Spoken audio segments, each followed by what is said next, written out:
already pay liao, cannot lay, cannot la. In this video, I want to share some more of the biggest culture shocks I've experienced after I came to Singapore. So let's get started. Initially, I was really surprised to find out the home ownership rate in Singapore is really high. The home ownership rate in Singapore is more than 90%. And the reason why Singapore has such a high home ownership rate is because more than 80% of the population lives in HDB flats, which are public housing that are subsidized for Singaporeans. Contrary to what some people may think, HDBs are not reserved only for low-income families. People of various social classes live in HDBs. In the US, home ownership rate is around 65%. Another culture shock I experienced has to do with the work-lunch culture in Singapore. I mentioned in a few of my previous videos that work hours in general are longer in Singapore than in the US if you're comparing similar jobs in similar industries. However, I really like the work-lunch culture in Singapore. In Singapore, people usually do not eat at their desks. Depending on the location of your job, you can usually find at least a hawker center or food court within walking distance or within an MRT stop or a few bus stops away. So it's really convenient to buy food during lunch. In the US, you see more people eating at their desks and bringing food from home because it's less time-consuming that way and it's more convenient to bring food from home unless your company has a kitchen or a cafe. If you want to buy food in the US, you may have to drive out. By the time you buy your food and drive back to work, your lunch hour may be over. And I noticed that a lot more people eat at their desks. Not every day, but definitely more often than I've seen in Singapore. And another difference I noticed in Singapore is that people tend to eat in groups, whereas more people would eat individually in the US. Unless there's a team event or a birthday, then you might eat in a group. Another culture shock I experienced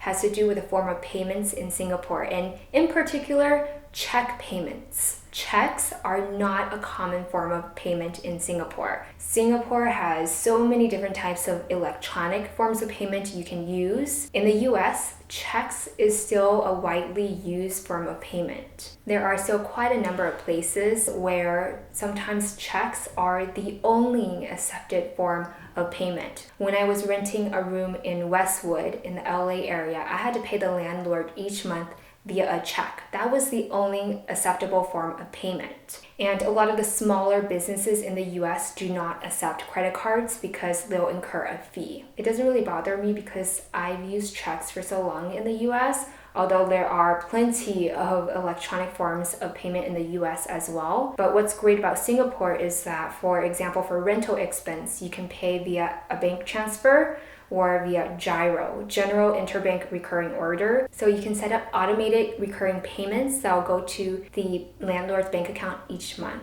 The various forms of payments in Singapore make transactions very smooth and efficient. Another culture shock I had when I first came to Singapore has to do with Singlish, which is Singaporean colloquial English. It is a combination of English, Malay, Teochew, Hokkien words and phrases. My husband, who is Singaporean, can speak a bit of Hokkien, so he taught me several Singlish terms and phrases. But I really noticed a huge difference when I started working in Singapore. After a few months, I started to use filler words in my day-to-day conversations. Common filler words I've used are la and liao.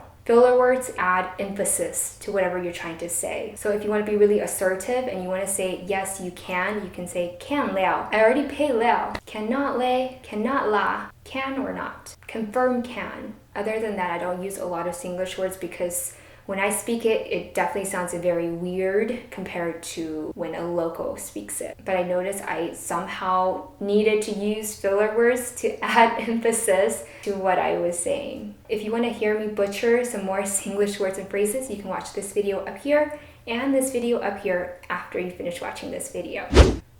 Another culture shock I had when I first came to Singapore is using British English in Singapore. So Singaporeans do speak English, but they do use the UK version of English. So I had to change some of my spellings. So for example, I would write prioritize this way in the US and this way in Singapore. So one of the business units that I worked with is located in the US, and I was writing an email and I wrote the email in British English.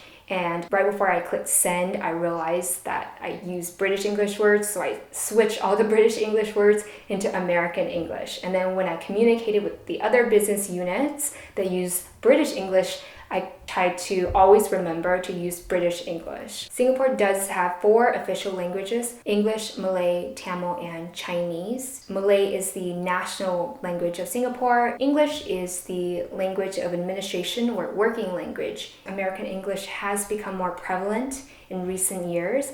However, I've definitely met quite a number of people, especially elderly Singaporeans, who would not know what I mean if I use American English. So I'm just more careful when I speak to them to use British English whenever I can. The other thing is I have heard from some people who say their company or their particular boss does not allow them to use American English. That has not happened to me. The company I worked for is very chill. After I moved to Singapore and meeting so many locals and expats and hearing their perspectives, that really opened my eyes to so many different outlooks. So I encourage you, if you have the opportunity, live abroad, if not for a long time, for a few years, because it will be an amazing learning opportunity and it will also be beneficial to your resume. You have international work experience. Thank you so much for watching. If you need comments, please leave them down in the comment section below.